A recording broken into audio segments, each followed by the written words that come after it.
Hello everyone. आज हम class 9th का क्वेश्चन नंबर 9 कर रहे हैं, मोशन चैप्टर नंबर 7। क्यों कर रहे हैं? क्योंकि हमारे इसमें बी सेक्शन रह गया था, इसलिए मैं पूरा क्वेश्चन वापस करा रही हूँ। अच्छा क्वेश्चन है, देखिएगा। ठीक है। State which of the following situations are possible and give an example for each of these. तो ए है हमारे पास में an object with a constant acceleration but zero velocity. ध्यान रखना, अब जब भी आप कोई भी नीचे की ओर फेंकते हो, ठीक है, या फिर आप नीचे से ऊपर की ओर फेंकते हैं, तो वो तब भी ऊपर से नीचे की ओर आती है। इट्स मीन अगर आप उसको किसी मैक्सिमम पॉइंट से फेंको या फिर अगर आप किसी ऊपर की ओर किसी बॉल को उछाल लो, तो दोनों ही पॉइंट में मैक्सिमम हाइट में क्या होती है, वो जो बॉल का वेलोसिटी होता है वो जीरो होता है, पर ड्यू टू ग्रेविटेशनल फोर्स वहाँ पर एक्सेलरेशन लगता है। ठीक है, तो जीरो वेलोसिटी के साथ में कांस्टेंट एक्सेलरेशन लग रहा है, किसकी वजह से? ग्रेविटी की वजह से। ओके, तो आप आंसर देखिएगा। When a body is at the highest point of its motion, the velocity of the body becomes zero, but it still accelerates with a constant acceleration, जिसे हम क्या बोलते हैं? ग्रेविटेशनल एक्सेलरेशन कहते हैं। इसका वैल्यू होता है 9.8 मीटर पर सेकेंड स्क्वायर। ठीक है, यस। नेक्स्ट बात करते हैं, which is equal to the acceleration due to gravity g. Thus, it is possible for a body to have zero velocity and a constant acceleration. ठीक है, तो अगर इसका हम डायग्राम देखें तो आप डायग्राम में देखो कि हम किसी बॉडी को ऊपर की ओर फेंक रहे हैं, ठीक है, जिसकी वजह से हम मैक्सिमम पर आते ही क्या हो गया? वेलोसिटी कितनी हो गई? जीरो। पर ड्यू टू ग्रेविटेशनल फोर्स, ठीक है, यहाँ पर क्या लगेगा? एक्सेलरेशन लगता रहेगा, इसीलिए वेलोसिटी जीरो होते हुए भी इसका जो एक्सेलरेशन है वो क्या है? लग रहा है। ओके, नेक्स्ट हमारे पास में क्वेश्चन, यस, ठीक है। क्वेश्चन हमारे पास में, an object moving with an acceleration but uniform speed. ठीक है, ध्यान रखना, यहाँ पर इसने कहा है स्पीड का कोई लेना देना नहीं होता डायरेक्शन से, बट वेलोसिटी का लेना देना होता है डायरेक्शन से। जब वेलोसिटी का डायरेक्शन चेंज होता है तो वेलोसिटी चेंज होगी। अगर वेलोसिटी में चेंज हो रहा है तो वहाँ पर क्या आएगा? एक्सेलरेशन आएगा। ठीक है, तो ये वाला कंसेप्ट हमारे लिए पॉसिबल है। कैसे पॉसिबल है आप देखिएगा, थोड़ा सा देखिए आप। ठीक है, इसमें क्या आ रखा है हमारे पास में? In case of uniform circular motion the direction of motion is always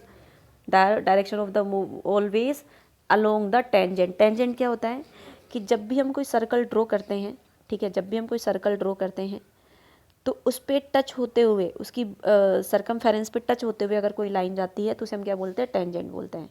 तो अगर कोई भी ऑब्जेक्ट सर्कुलर मोशन में है, सर्कुलर ट्रैक में है, ठीक है, तो वहाँ पर जो मोशन का डायरेक्शन रहता है वो हमेशा कैसा रहता है? टेंजेंट की ओर।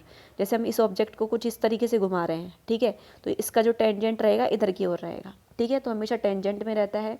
Therefore the speed is constant but velocity keep changes और एज द डायरेक्शन चेंजेस। और जब भी डायरेक्शन चेंज होगा इसका मतलब है एक्सेलरेशन आ रहा है। Acceleration is the rate of change of velocity. As the velocity is changing and acceleration is produce. Therefore in uniform circular motion an object moves with an acceleration but with uniform speed। Yes, तो अगर हम इसका diagram देखें तो आप diagram notice करना कि देखिए आप एक बार डायग्राम में क्या गिवन है हमारे पास में कि देखो ये ऑब्जेक्ट कुछ इस तरीके से जा रहा है, इस तरीके से जा रहा है, ठीक है, इस तरीके से। ठीक है, तो टेंजेंट के अकॉर्डिंग मोशन रहेगा, मोशन का डायरेक्शन रहेगा, तो ये टेंजेंट मैंने बना दी। और इस तरीके से जब भी हम कोई भी पॉइंट पे हम लेंगे तो टेंजेंट की ओर मोशन रहेगा, कुछ इस तरीके से रहेगा। ठीक है, तो मोशन इस तरीके से। ठीक है, अगर टेंजेंट के अकॉर्डिंग मोशन रहेगा तो इसके जस्ट ऊपर की ओर क्या लगेगा? इसमें फोर्स लगेगा, जो रेडियस की ओर सेंटर की ओर बोल रहे हैं। और अगर फोर्स लग रहा है तो फोर्स क्या होता है? F=ma। जिधर फोर्स रहेगा उधर ही क्या रहेगा? एक्सेलरेशन रहेगा। पर ध्यान रखना इसका स्पीड डिपेंड नहीं करता डायरेक्शन पर, इसीलिए स्पीड तो यूनिफॉर्म रहेगा पर वेलोसिटी में चेंज होता रहेगा। ओके, नेक्स्ट है हमारे पास में, an object in a certain direction with an acceleration in A perpendicular direction, ये बता दिया अभी अभी, ठीक है। देखिए यहाँ पर एफ लग रहा है, एफ का मतलब क्या होता है, एम ए होता है, एफ का मतलब क्या होता है, एम ए होता है, ठीक है। ध्यान रखना एक्सेलरेशन हमेशा इधर की ओर लगेगा, एक्सेलरेशन इधर की ओर लगेगा, इसका मतलब क्या रहेगा कि एक्सेलरेशन आ रहा है, ठीक है। तो ये कब पॉसिबल है, जब ये किस में मोशन करे, यूनिफॉर्म सर्कुलर मोशन करे।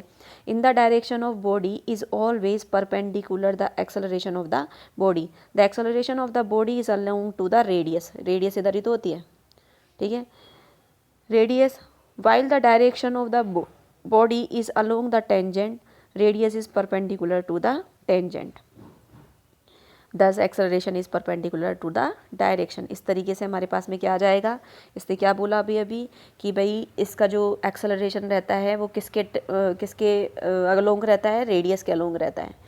तो रेडियस के अलोंग, और हमको पता है जो मोशन रहता है वो किधर रहता है, टेंजेंट के अलोंग रहता है, ठीक है। तो अगर ये हम इन दोनों को नोटिस करें, टेंजेंट और इसको, तो हम क्या बोलेंगे, ये कैसे परपेंडिकुलर है, ठीक है, यस। तो इस तरीके से हमारा 9th क्वेश्चन खत्म होता है। Thank you so much.